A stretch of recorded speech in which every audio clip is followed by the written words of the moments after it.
Yeah.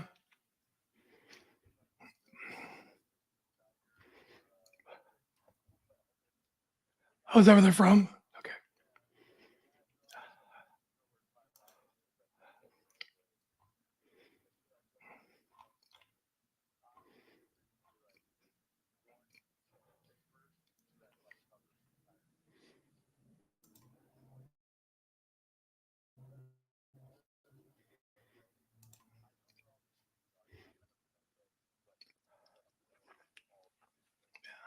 I had a job offer one time to go to Iowa, and I did not.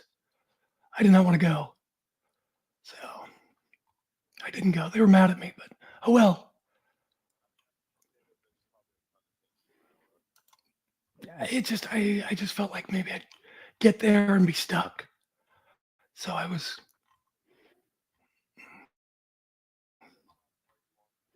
no, I just didn't. So oh well.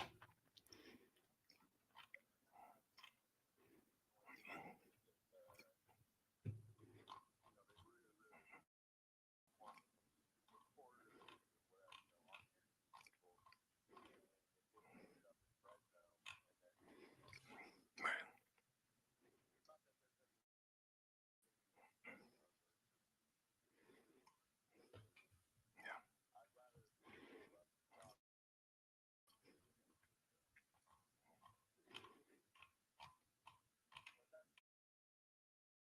Yeah.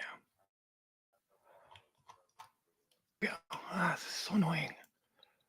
Oh well. Life goes on. Not you. You're not annoying.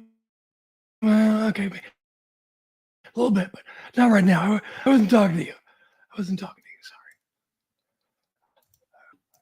Sorry.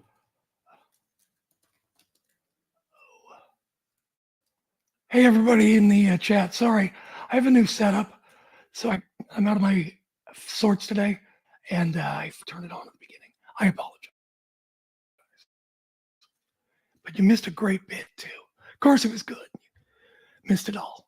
Anyway, oh, just really, what's going on? Am I here? Am I there?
800-915-9654, 800-915-9654. That's 800-915-9654. We all love children, and many of us have an old car, truck, or van in the driveway. Find the Children has a great way for you to put your unwanted vehicle to good use. Keep listening. Every year, thousands of kids go missing. Trust me, it's apparent and it's worse nightmare. When a child goes missing, every moment counts. And you need all to help you. Find the Children is a non-profit organization dedicated to locating missing children and bringing them home. You can help support their mission by donating your car, truck, van, or SUV. A towing company will come and pick up your car for free, running or not. And the donation of your car is tax deductible. Your help is providing the money they need to continue their services. Call now, donate your old vehicle.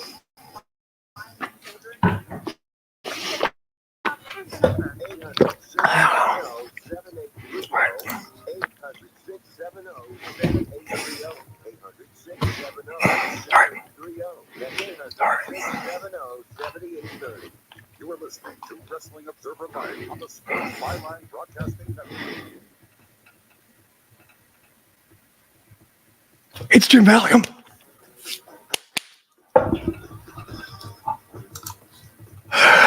Ah, goodness gracious. It's Jim Valley, Wrestling Observer Live. It's you and me, and we're wrestling with equipment today. Radio equipment. Is there anything cheaper? Anyway, let's get to it.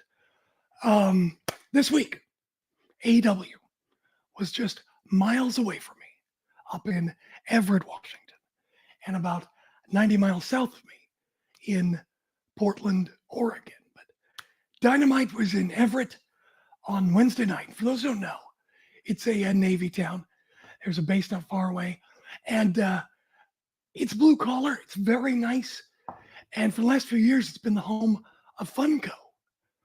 And Funko, I know it's having issues right now, but there is a great store they built in a building in downtown Everett with giant Funko statues everywhere. And inside the store, it's like a store you'd find at Walt Disney World or something. It's got all kinds of giant sets and different things with giant figures from Star Wars and Harry Potter, Marvel, Batman. You go in there, take a million pictures, get excited by a bunch of Funko. Downtown is Angel of the Winds Arena. Angel of the Winds is a casino, if you don't get the naming of the arena, but it's a nice facility right in the middle of downtown. Seats about 9,000 people. And I have no doubt that it's less expensive to run than being in Seattle or Tacoma. And I've been to see WWE, I believe, twice in the same building. Last time I went was 2019, Road to WrestleMania. Becky Lynch, remember all that? She was the man. Anyway, that night, there were around 3,000 fans in the building. Today, obviously, WWE would sell a lot more tickets. But back then, 3,000 fans. Now, based on that, the location and how AEW has been drawing lately, I expected 2,500 in the building. And by my estimate, talking to my friends, even Brian Alvarez, we all agree that we think it drew about 4,000 fans. If I'm wrong, I'll admit I'm not trying to pump anything up. And admittedly, I'm not the best when it comes to estimates, but I am being sincere when I said it seemed about 4,000. And again, given how AEW is drawing lately, I thought that was pretty good. I mean, there are wrestling fans I know who will travel thousands of miles for wrestling, and we'll talk about that coming up. But generally speaking, Seattle people don't really drive to Tacoma or Everett. Same goes for the other cities, same thing. Meaning, I doubt there were too many or an overwhelming number of Tacoma fans, for example, in Everett. As a matter of fact, at one point, Justin Roberts asked the crowd if he should just say Seattle, and that went over like the proverbial fart in church, as they say in wrestling. And based on that, I'm going to guess not a lot of Seattle people either. But it was a great crowd. It was hot all night. The first time AW ran Seattle at Climate Pledge, that crowd was molten hot. But I mean, Darby Allin beat Samoa Joe for the title. There was all kinds of special things they did for the local heroes. And this nearly matched it with half the people, about half the people. And this crowd knew and reacted to everybody. Everett Washington loves it some wrestling. And I got to tell you, Wednesday night, I loved Everett Washington. Oh my gosh, it was the best. Oh, real quick, before I forget, I want to say thank you to the gentleman in Portland who came up to me and thanked me for Pacific Rim. He said he's learned so much about Japanese wrestling, and it was still kind of loud. I asked him his name, but I couldn't hear it. I didn't want to do it 4 more times. I apologize for that. But when Fumi came to me years ago, wanting to start a podcast, he told me his goal was he wanted to educate people. And podcasts was how young people get their information. That's what he wanted to do. And so to have someone thank me and Fumi for all they've learned, that's very touching. So I really, really appreciate it. But in Portland, Oregon, Thursday night, AW ran the Moda Center, about a 21,000 seat arena. Blazers play there. I talked to a friend of mine who's in the know. His educated guess, 26 or 2,800 people. Now, the common knowledge you see online all the time, AEW needs to run smaller arenas. That may be true, but I will say this. For the Moda Center only, the lighting in there is so good. The 2 upper decks, pitch black. I mean, you knew they were there, but you couldn't see the empty seats. You only saw black. And so in the case of the Moda Center, I don't think the empty seats had any effect on the mood or the look or the vibe of the show. Now, when Ring of Honor started, a lot of people left. So obviously, you'll see empty seats if you watch Ring of Honor, but I'm not talking about that. On the floor, duh, you're going to see that. But from my eye, comparing being on the floor of both shows, the footprint looked about the same, but I had a feeling Portland had fewer fans, but they were great.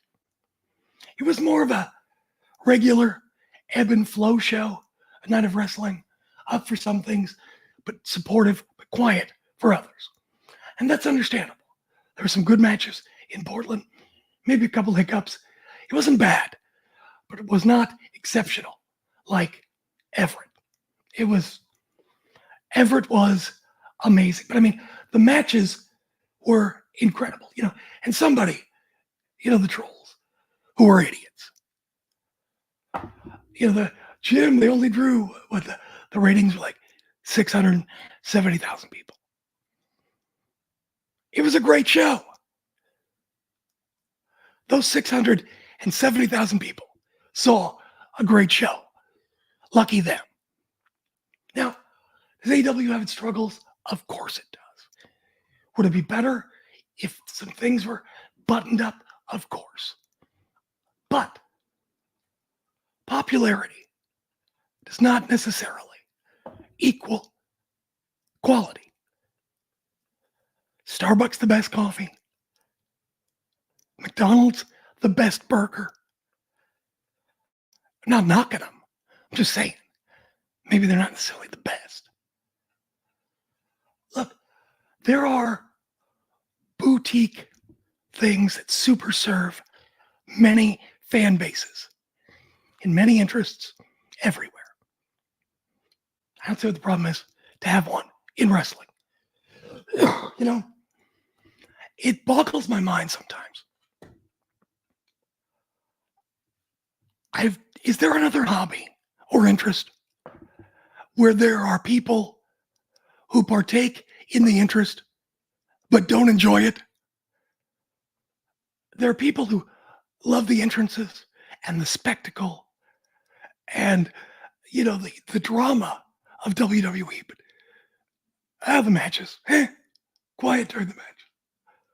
And I like wrestling. You don't go to a football game. Are there people who go to a football game just for the halftime show? No. They go there to watch football. Why are there wrestling fans who don't like the actual wrestling? The art of wrestling. Trademark Cole Cabana. It's weird. I like to watch wrestling. And oh my God, there was some great wrestling in Everett on Wednesday. That tag team match. Kyle Fletcher, Jeff Cobb, Brian Daniels, and Moxley. Oh my gosh. Brian Daniels, Mox came out. That place went insane. And then, just when you think it couldn't get any louder, there's local boy Brian Daniels. Oh my gosh. He went insane. That match was awesome. Kyle Fletcher is awesome. If you tweet it out, he got crotched on the guardrail right in front of us. Very funny. We had people falling in our lap all night. How come people catch a baseball, they get to keep it? Swerve went in the crowd. How come I don't get his title belt? Should be able to take that home as a souvenir. Seems only fair. Anyway, that match was awesome. And you know what? Every match was great. That main event, Okada and Dax, everybody says, you can always predict the winners and the losers in AEW. You know who's going to win. That may be true. But in the building, those near falls, I swear to God, those people in Everett, Washington, on Wednesday night, thought Dax could beat Okada. That is the God's honest truth. And you know what? Dax is a great wrestler. Okada, obviously, a great wrestler. And they gave them time to have a great wrestling match. Oh no! Can you imagine it? Extra time for a wrestling match on a wrestling show with two people who are great wrestlers. Tony Khan, what the hell are you thinking? Oh, I got more. Stand by. Jim Valley, Wrestling Observer Live.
What would you do if you have a serious problem with drugs and alcohol?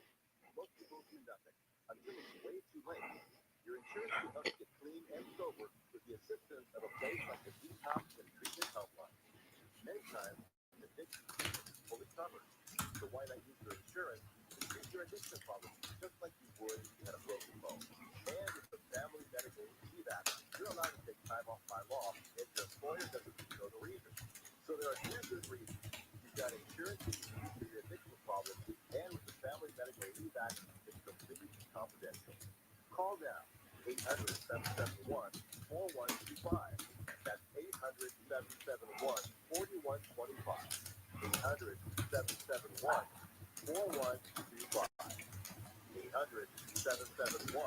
800-771-4125. at the beginning, when you first started the road of life for you and your family, you never imagined it would come with this. Instead of living your dreams, you're living with debt. In fact, it's smothering you. Now there's a way you can take back control with one simple call. If you owe $10,000 or more in credit card debt, you qualify to receive a free, no-obligation consultation on how to get rid of that debt for good. Call the debt helpline now. We'll work on your behalf to reduce your debt. We specialize in debit cards, retail store cards, and medical bills. One simple call is all it takes to get the ball rolling to a debt-free life. Stop breaking your debt and start living your dreams. Call the debt helpline now. 800-943-2153. That's 800-943-2153.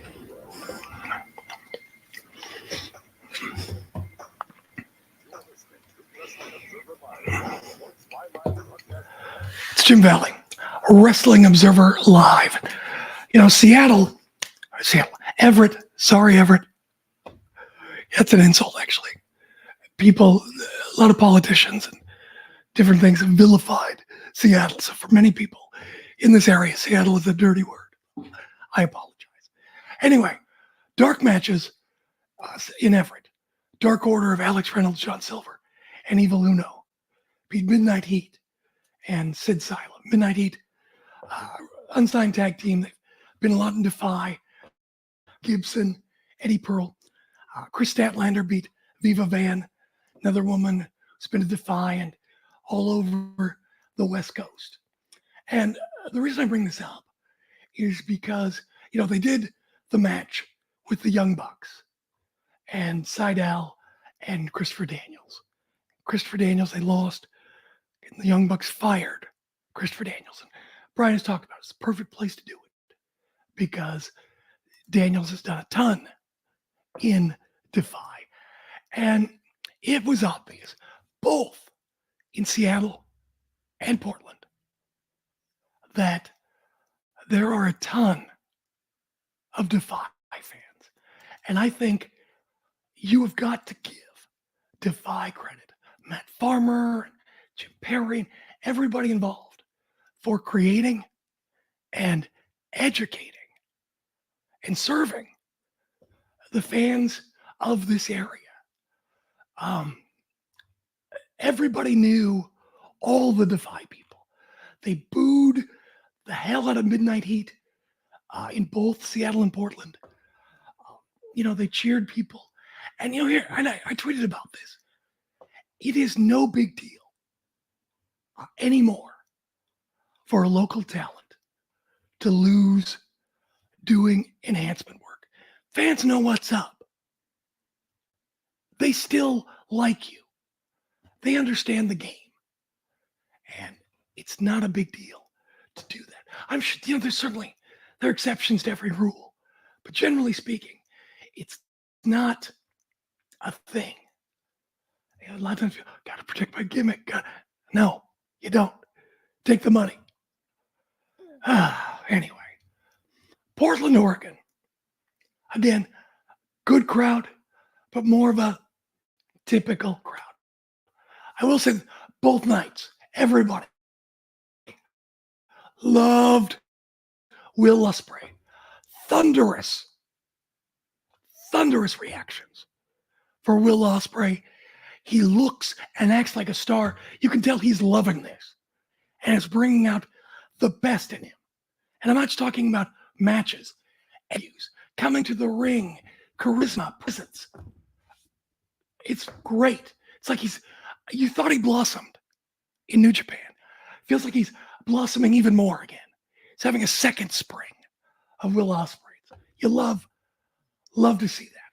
Bryan Danielson, FTR, defeated Lance Archer and the Righteous. Another very good match. Again, huge pop, Bryan Danielson. Orange Cassidy defeated Isaiah Cassidy. Now, Trent Beretta came down to the crowd and was standing behind the rail watching Orange Cassidy's match. The crowd booed the hell out of Trent Beretta. They hated Trent Beretta, which surprised me. Um, Also, Johnny TV came out. He got a great reception. And again, I was a little bit surprised. Not because he's terrible or anything, but sometimes when people have been around for so long, you're just, oh yeah, I used to see, you see him all the time. It's Johnny TV. They loved Johnny TV and Taya. So that's great. I was happy to see that. Shibata, again, very strong reaction, I thought, both nights in Seattle and Portland. I feel like he sort of had limited exposure. That dude is over with the crowd. He had a very solid match with Rocky Romero. Solid, very good. Not spectacular. Brian Keith defeated Beefcake Boulder. The Beefcake Boulder came out, and he's wearing a singlet, and then he pulled his straps on his chest to the side and talked about Titty City. Crowd laughed so much, and they were doing comedy spots where putting people's faces into Beefcake Boulder's Titty City and playing lots of comedy. Crowd loved it. My friends did not. They're in the minority. They had a thing with Bang Bang Gang. Serena Deeb defeated NJ via submission. Before the match, Serena brings her flag out. They put it ringside. And toward the end of the match, Luther comes out and disconnects the flag from the flagpole. He and Mariah May take it back, unfurl it on stage, each holding a corner. Toni Storm comes out. And she stands behind the flag like a curtain and starts undressing, throwing her clothes in the air. And then takes the flag, wraps it around like a gown, and starts parading around the stage and the ramp. I've never seen that before. Oh my God, that was funny. Oh my word. I died. Killed. I'm dead. I got a pain right here. Laughing so hard. Finally, Serena Deeb chased them off the stage. They liked Kyle O'Reilly. Roosh defeated Cody Chapman. Someone online said this. I wish I could remember the name, but Roosh always looks like he freaking hates who he's in the ring with. And he's great. Crowd responded to him, whipping and choking Cody Chapman. Another great local talent. People in Portland knew and cheered for Cody Chapman. I'm sure there's local talent that gets cheered everywhere you go, all around the country when they're enhancements. But I doubt they get cheered as loudly and they're as well known as they are in Portland and Seattle when it comes to Defy. Deonna Purrazzo defeated Robin Renegade. I've seen a lot of Robin. She impressed me. I think she got something. After the match, Thunder Rosa came out, they brawled, whole thing. And then Brian Cage defeated Anthony Bowens. Good match. Brian Cage had a great match with Swerve. Brian Cage is a great opponent for people. And I really felt for Everett that was the perfect opponent. He's so good at doing those things. I don't know if you can do anything with him or not. I don't know the guy. But I'll tell you what, I have a lot of respect for Brian Cage. In Portland, I met up with a guy I know from Defy, fan named Manny. Really cool, really smart fan. And his girlfriend I met, Allie. She's in a bigger wrestling fan than him. And she's a very pretty young woman. Watch out, Manny. Sorry. Just unleashed a bunch of neckbeards. Gonna come out of their basement, try to steal your girl. Sorry about that. Poor Allie. About to be engulfed by this swarm of black t-shirts. Terrible pickup lines. Sorry. Anyway, we're walking to our seats. Everyone's saying hi to Manny. No one said hi to me. He should be on the Observer. Anyway, we're talking with a group of his friends, really nice people, like 8 of them, nice people. Talking about the traveling they've done for wrestling. I mean, Japan, Mexico. One person flew to Nova Scotia to see Nick Wayne's first AEW match. Really small airplane, small airport. It says even on the plane with him were Jericho and the Bucks. Nothing happened. It was just surreal for that, like that. But anyway, Manny and Allie and their friends, all of them, seem like the nicest people. And as we were talking, one of the members of the group said, you meet the nicest people through wrestling. And he's right.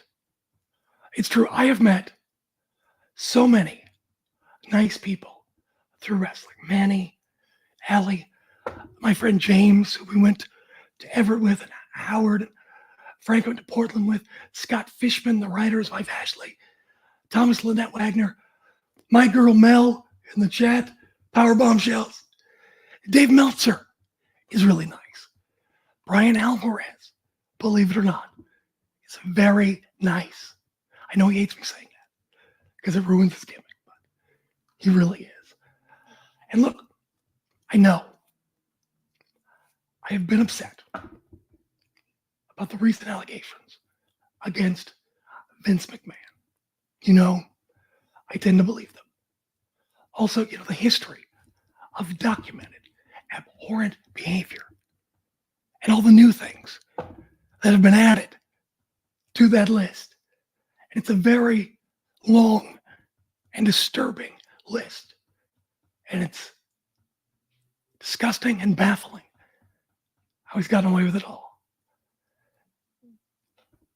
And, I was talking to my friend James, who's a little older than me, watching wrestling about the same amount of time. And we were both like, kind of question, have we been supporting a bad thing? Are we implicit? Have we been wasting our lives and our time? And we kind of do. We both said we have some guilt and questions whether, we foolishly wasted lives supporting something with a shady underbelly that's even worse than we realized. I admit it has affected my enjoyment at times of wrestling, especially WWE. And look, make it clear, I think the talent is great. I do not blame the talent unless there's any kind of evidence or something uncovered. I think the talent is great. Great wrestlers, great performers, the top of the industry, the top of the game. I just have issues with management and some of the practices. So I just want to make that clear. There's a delineation. I don't hate Cody. I think Cody's great. Drew McIntyre, Charlotte, whoever. But spending this week, some of my favorite people I've met through wrestling, and some new people who seem pretty great, who I'd like to maybe get to know. It makes me remember there's a very positive side. A side with people who won't crap on your head,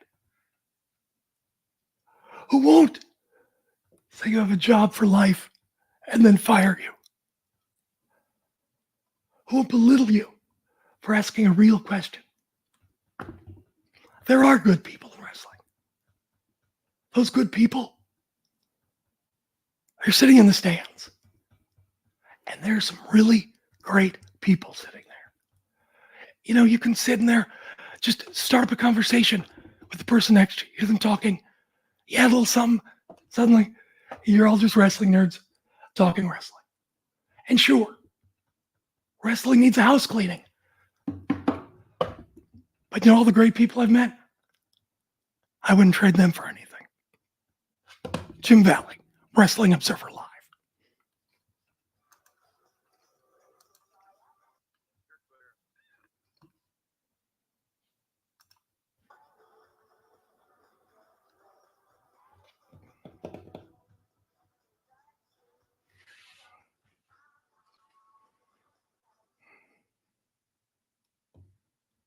Do you use the expensive blue or yellow pills to charge your sex life? Are you thinking about it? One of them can promise you the same results for less than $3 a pill. If you're paying $20 a pill for the other tests, you're getting taken to the cleaners. Our pills deliver the exact same results for less than $3. You'll save more than $16 a pill for the same results. And right now, radio callers will get 44 blue or yellow pills for $120 with free discreet shipping. You can save more than $700 on pharmacy prices. Charge your sex life now and save a ton of money. Call now and get your 44 pills and save over $700 and qualify for free shipping. Stop overpaying and call right now. Paid for by Steel Band Pills. 800-965-1295. 800-965-1295. 800-965-1295. That's 800-965-1295. Can your IRA stand up to the exponential prices that our top economists are saying is at our doorstep? By allocating a percentage of your IRA into physical gold and silver with a tax-free goal, you can diversify and safeguard your holdings from turbulent markets and economic downturns by putting your IRA back at the gold standard. Find out how to safeguard your assets with a tax-free roll with a Genesis Gold IRA. The only IRA that can hold physical precious metals. Go now for your free gold and silver report. Protect your IRA today with one simple phone call and learn how to qualify for up to $10,000 in free silver. Call Genesis Gold Group, empowering faith-driven stewardship. 800-6000. 800-211-6000.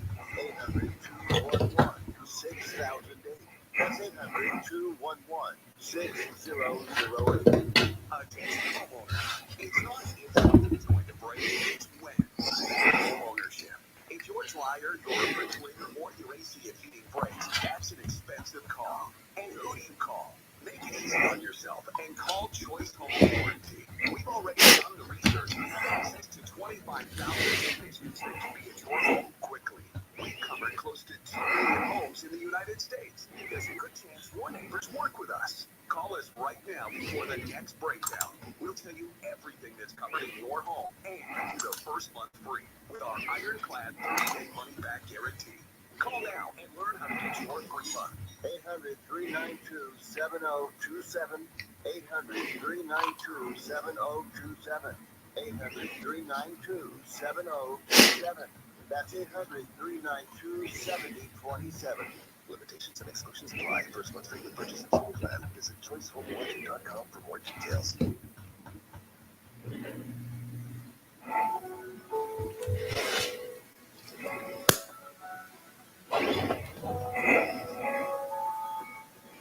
You are listening to Wrestling Observer Live on the Sports Byline Broadcast Network. It's Jim Valley. It's Wrestling Observer Live.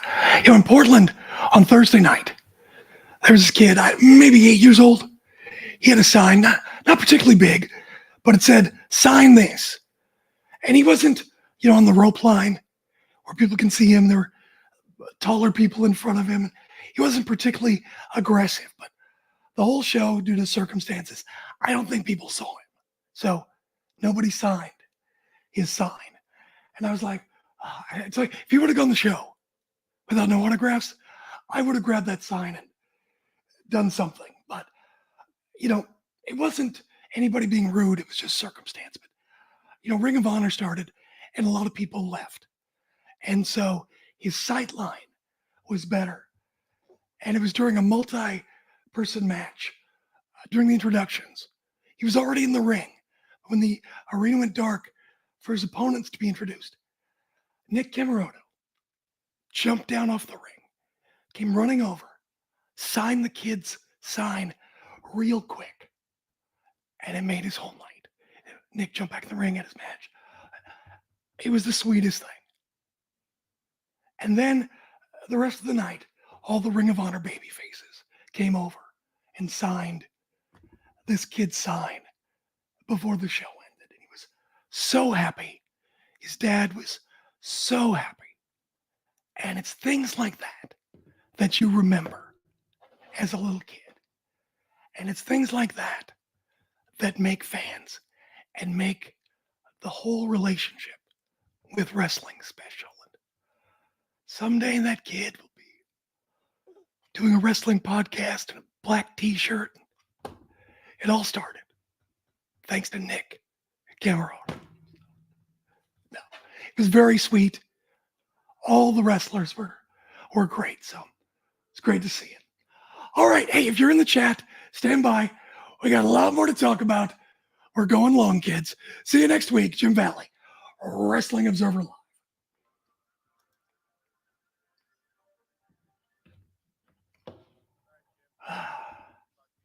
All right, man, we made it. Barely. All right, man. Bye. Yeah. I can't do that. Oh, yeah, there we go. All right. All right. All right. I've got a new setup. I got a standing desk.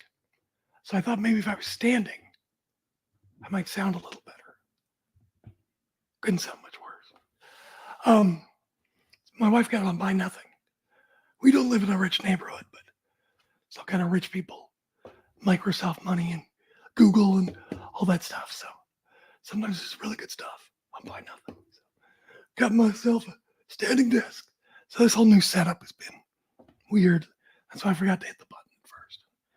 Then stuff happened and just comedy of errors. Got to roll on. What else did I want to talk about? At the end of the night in Portland,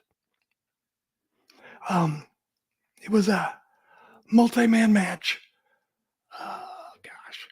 It was like, it's Top Flight and Lee Johnson, Daniel Garcia, Cole Carter, and I forget who. Anyway,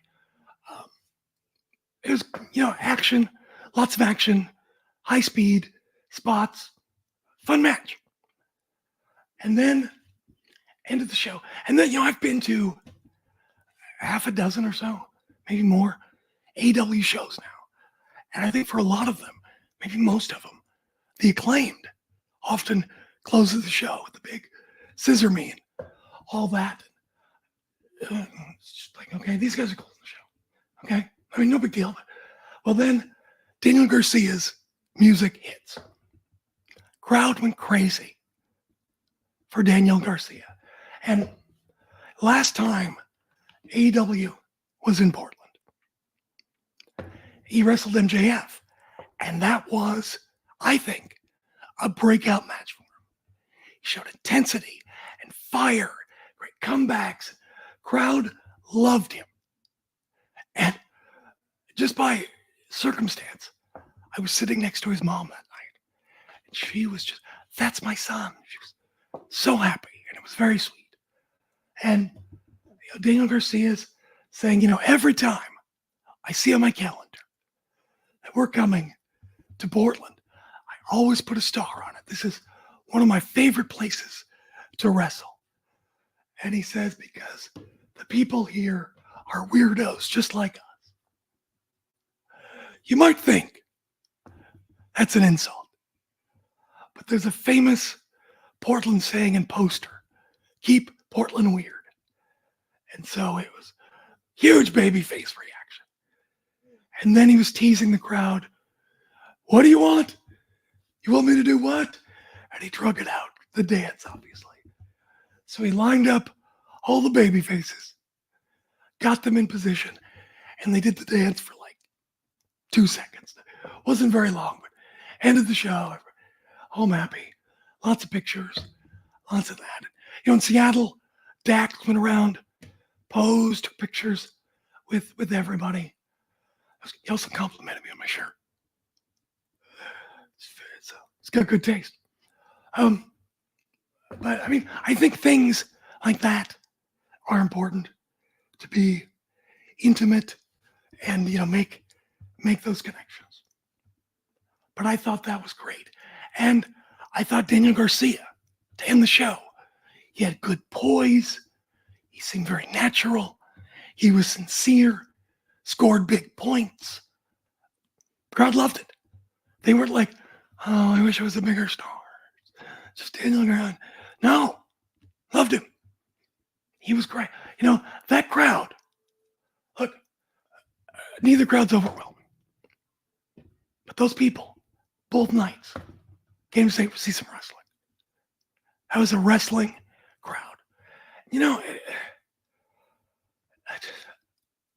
it drives me crazy.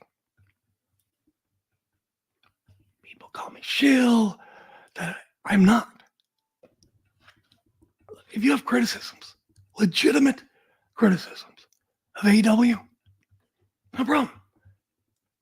It's this barrage of people who don't watch the show, and their only goal is to flood the space, to own the conversation, and be as negative as possible to cause damage.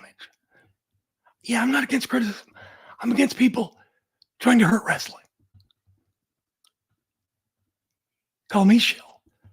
You're the one who's biased. You're the one who's 100% negative.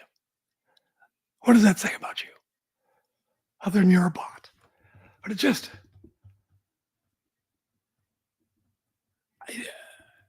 these people. And there are these common sense things. These conventional wisdom. Tony's not a good booker. They need writers. The answers are always be more like WWE. Hey, how'd that work for TNA? How'd that go? Huh? How was that? Successful? Look at the last 25 years. The road is full of dead companies who failed for being like WWE. It's not the answer.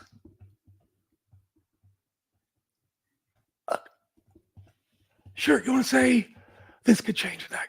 No argument, okay? But I like it a little gritty. I like it where there's different styles. And I like it. Sometimes they're flying with no net. Sometimes things go wrong. But also sometimes things go very right. This show, I try to do different things on this show to various levels of success. But still trying. So yeah, I don't have a problem with that. I don't want another prepackaged, sanitized, very commercial version of wrestling. We have that. We have that flavor. And I'm not criticizing W. Those are not insults. It's a very successful, very profitable formula. But they own that. It's like, hey, you know what I'm going to do? I'm going to go into video games. Try to make a new Mario. I'm going after Nintendo. Oh my gosh. Someone in the chat mark says, sore winners. Yeah. It's okay. And look, it's fine if you want to point out that only 670,000 people watch Dynamite. But also say, it's a rough night, lots of competition, most everything was down. But it was still whatever number it was for the night, or internet, whatever it is, where it ranked. Give a full picture. They're doing it designed to paint it as a failure. That's the goal. Goal's not to inform. And they do this with everything. They try to flood the space and own the conversation every time. It's tiresome. Seriously, it gets in the way of real criticism too. It's just... So I fight with these dummies. I shouldn't, but I do. Dummies. So, in Portland, Zach Knight, best known as Soraya's brother. I believe it's the second or third match in AEW. I've seen him, and the match I saw, very good.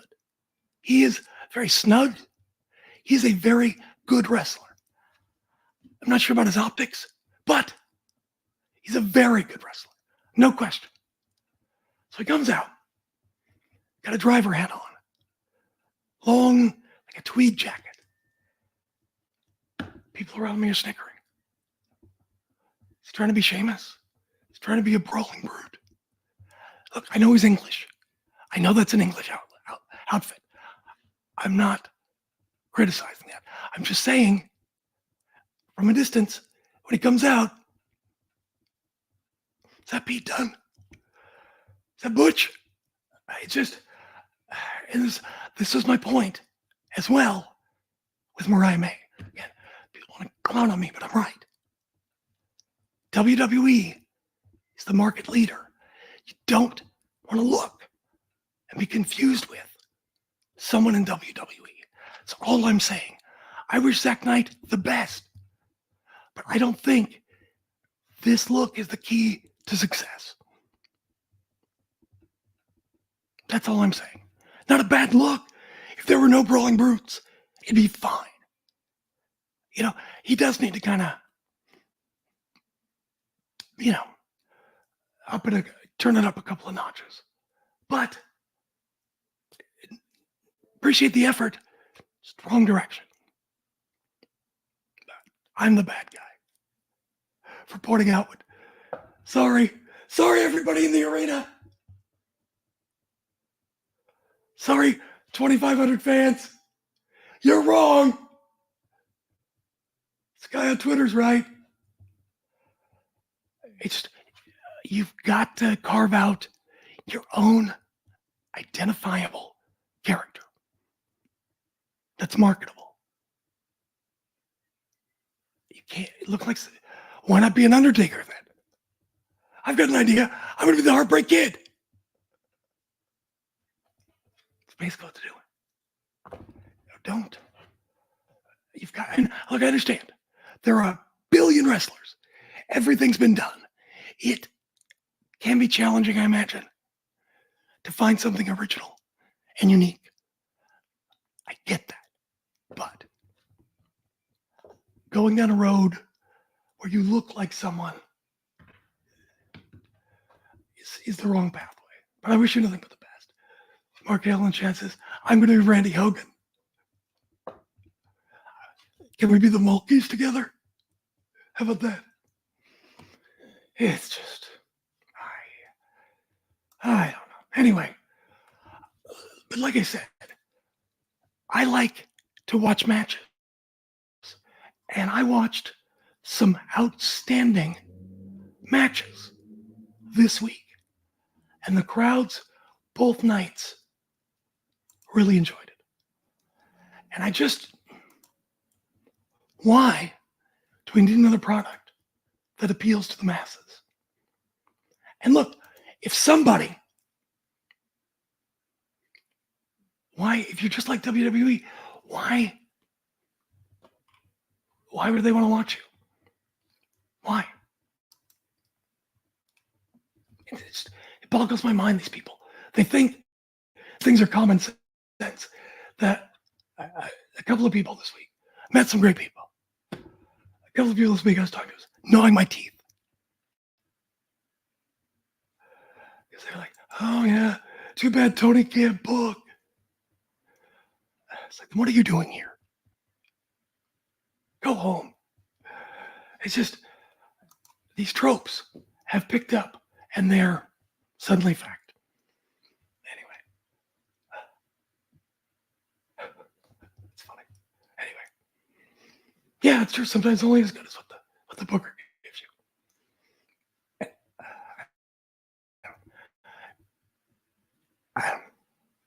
I don't know. I'm perplexed.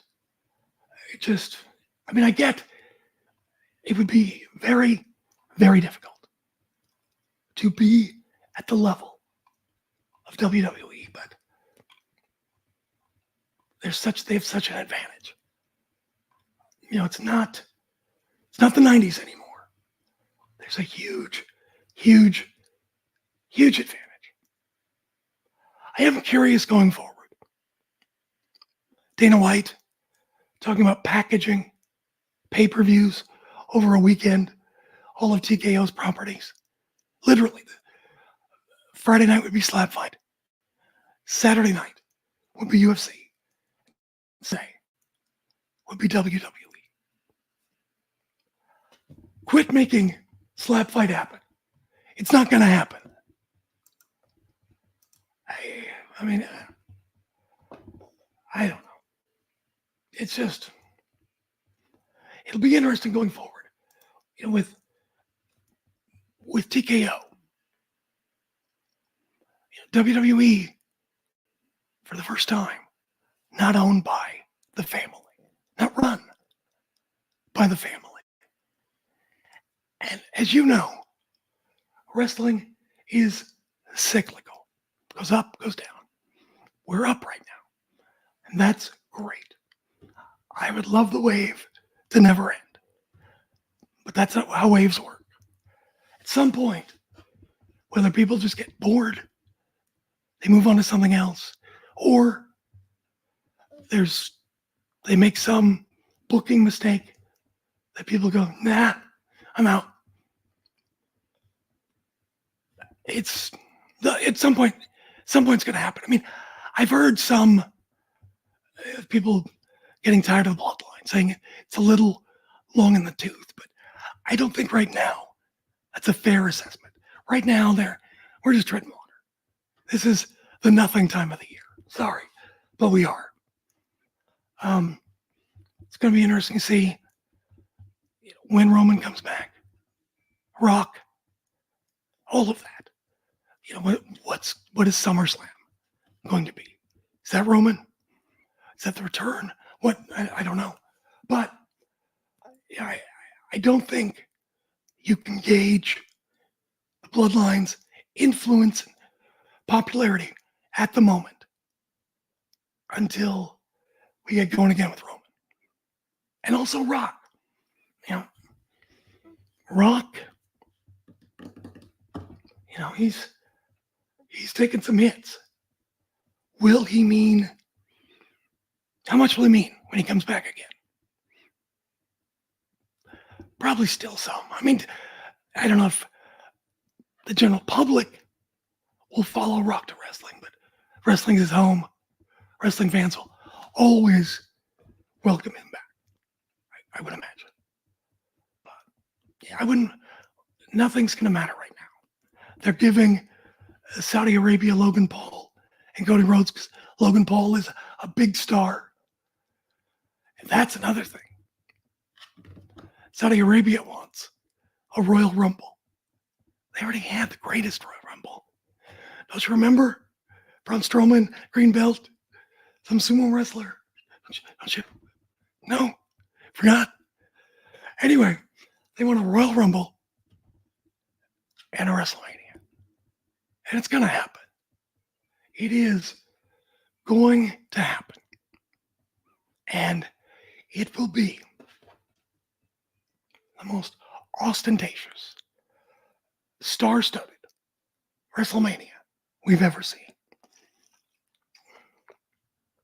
I mean, hell, they can probably put movie stars in the Royal Rumble. They have so much money. My God. They're going to, the red carpet, it's not even the right term, something, whatever is above a red carpet.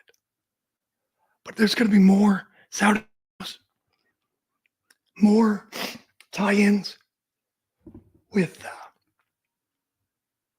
Slap Fight and UFC. And I don't know. I mean, Vince really didn't have an effect on business. And is that the way it's always going to be? You go to Saudi Arabia, no big deal. Probably not. But I mean, if we see more Dana White influence, say, just call it that, on WWE, how will the fan base react? As long as it's good? I don't know. We shall see. It will be, Mel's right. It will be celebrity deathmatch in real life. Oh, God. Jeez. What's Julia Roberts doing in the Impact Zone? It's going to be, seriously, they're going to bring everybody back. Brad Pitt and George Clooney squaring off. That's the kind of money they have. Taylor Swift versus Charlotte. You could do, yeah. Someone says Dana White is one step away from promoting a cockfighting World Series in North Korea. I'll tell you what, the roast, Tom Brady roast. Oh my God! So was it Jeff Ross who called him? What was it? Cockfighting, but with humans, with actual people. They talk about screwing Brazilians out of half their purse. That's his reputation. And, he got 1 minute to do jokes. And I think it was funny. He said only a minute, you liberal Fs. That's his image. It's funny. But then the rest was just a barrage of gay jokes. And look, it's a roast. Everything is on the table. So I'm not offended when I say this. It's not about me being offended. You go to a roast, unless you say so, it's fair game. But I'm just like, with your image, Dana, maybe just two. How about just two gay jokes? Do something, go something else, another direction. But nope, all gay jokes. I'm gonna just reinforce that image. And I know he doesn't care, but I'm just like, maybe come up with another joke, pay somebody to write something. But anyway, like I said, I'm not offended. Just might help the image to do a twist. But nope, gay jokes. Anyway, the future is very interesting. The WBD contract. Everybody talking about that. I'll tell you what, I just want it over with. Not because just to get these people online to shut up. So over this. It'll be a great 3 weeks when they do. It's maddening, but who knows what's going to happen? WBD, the NBA, and it's just, the future's up in the air. I have no idea what's going to happen, but it feels like we are entering once again some interesting times. And also, I've been thinking about this. Right now, again, WWE, Inflict. That's great. But really, we've seen Triple H make some moves here and there, and things like that. But, what are future characters, personas that Sean and Paul Levesque and creative team come up with in the future? Are we going to see, not exactly, but something that fits this time frame, but something as outrageous like an Undertaker or Clown? Are we going to ever have that dramatic of a character again? Or are they all just sort of going to be wrestlers with different personalities? I don't know, but it will be interesting to follow as we go forward and see less and less of Vince's vision and more full-on TKO's vision.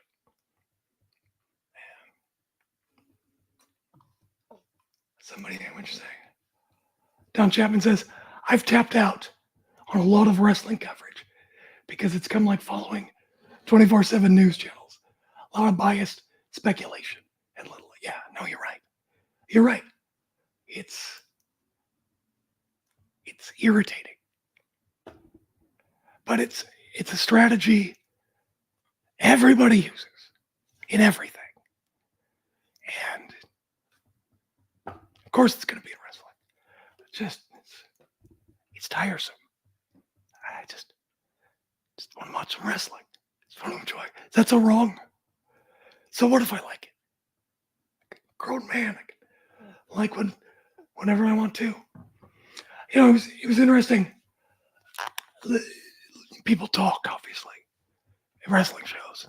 Just not listening intently, but you just hear people.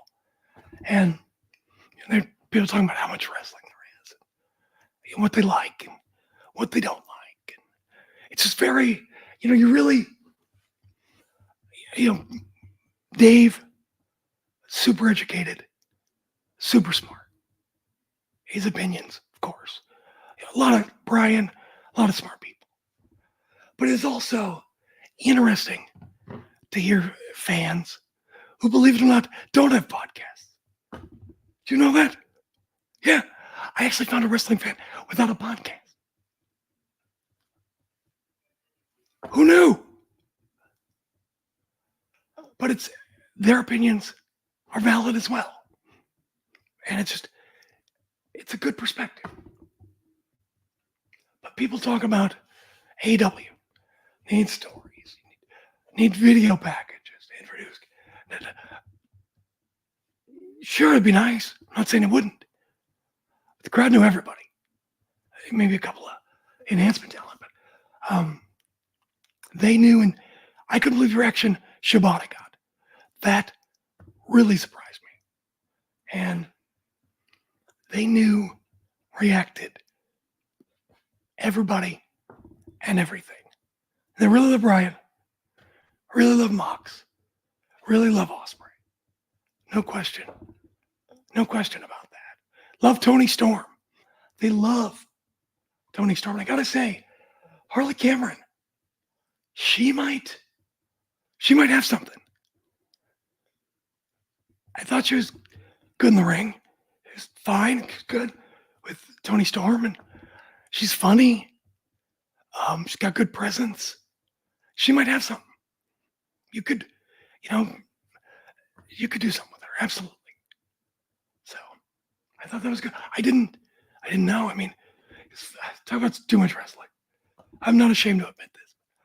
As I was watching her, it's like, has she wrestled in AW yet? So he goes, yeah, last week. All right. There's so much. It just floods and just like so much wrestling. It's hard to keep up. And I mean, also, I'm tired all the time and sick and all that fun stuff. So that's I'm just playing that, right? All right. Oh, excuse me. That's a weird noise. Sound like sorry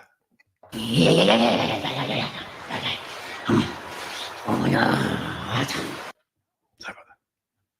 My stomach's growling.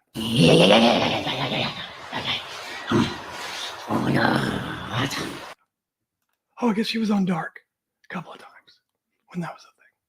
Sorry about it. Sorry, I'm the one person who doesn't watch Dark. Sorry. Anyway. All right. I should wrap up. You guys got any questions? Anything I didn't cover? Anything I didn't cover? You know what I hate? The time on this show, 10 o'clock. I swear to God, news breaks every time I'm done with the show. The best topics. And I often miss them because I have to get up early for my show. Mr. Moneybags Brian. He can sleep in.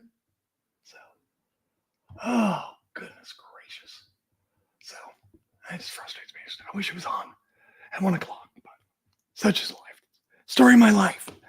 I'm the one who has to get up early, and then Darby fan 68 doesn't listen. Oh, apparently he tweeted at me, by the way. What did he say? He said, what did he say? Okay, hang on. I'll just be on now. Oh, goodness. I lost it already. Oh, there you go. Darby fan 68 says, I was referring to the fact that I had the video subscription on YouTube. Friday's show wasn't on YouTube. Too late. Sorry. You were a bit. I did a bit on you. Sorry. Sorry, Darby fan. Don't be mad at me.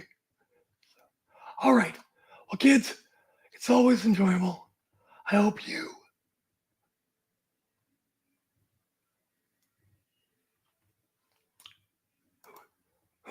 Who's the dipshit backstage? Anyway. All right. Sorry, I don't get that joke. I'm stupid, I guess. I want to get it. Anyway. All right. I'm going to go do my thing and edit the show and do all that stuff. But I will talk to you guys later, all right? All right. Bye. There we go. All right. Kill that. What am I doing? Where am I? Oh, I am here. There you go. All right. Love you guys. Appreciate it.